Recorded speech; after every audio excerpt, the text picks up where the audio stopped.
Nakakapagod. So dito, sa bukana pa lang nila, makikita ko na ngayon yung mga equipment dito para pupalaki ng katawan. So may mga dumbbell din dito. Yan.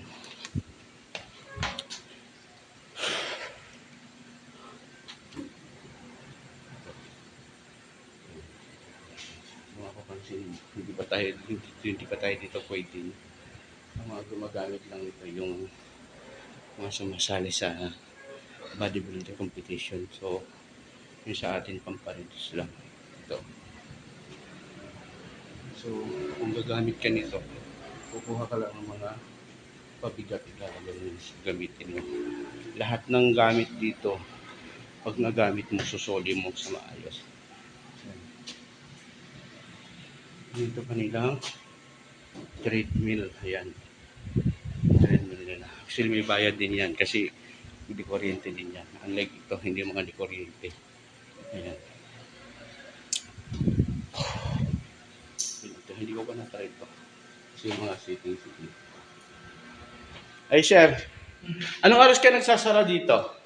9 po. 9:30 lang. 9:30. Ayan, ito po yung may-ari dito sa ano. May-ari dito. Same type po. Siya po yung may-ari at saka yan, siya po yung nakausap ko paano ako mag-gym. So, ang tanong ko pala dito, paano tayo makapag-member dito sa gym? Sa gym mo. So, ano lang kailangan natin? Nahihiya po. Hindi, huwag ka mahiya, sir, kasi malay mo, mga followers natin, mga viewers natin.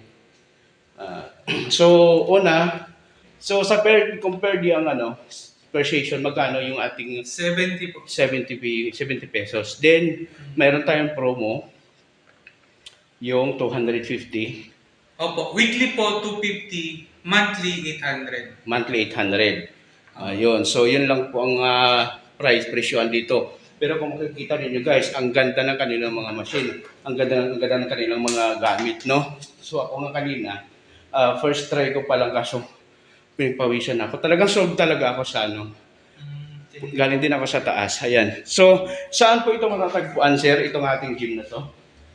Sa ano po? Poblacion East po. Ang Poblacion East. Ayan. Dito sa Santa Ignacia. Yeah. So, ang ating landmark, para mabilis tayo puntahan dito. So, ang landmark natin yung anong bangko na yan?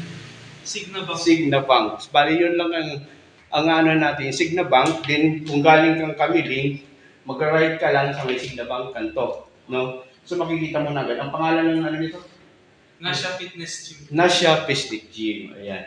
So, yan yung... Hindi po ako nakahanda. Oh, shy type siya, shy type, ha? Ayan, maraming salamat. Siyempre, kahit paano, pinagpawisan tayo. Oh, basang-basa din ako. Magandang ano na to, magandang pampapawis, no? Ayan. Salamat, guys. See you next time or see you bukas ulit tayo, no? Ayan, maraming salamat. And thank you. Bye-bye.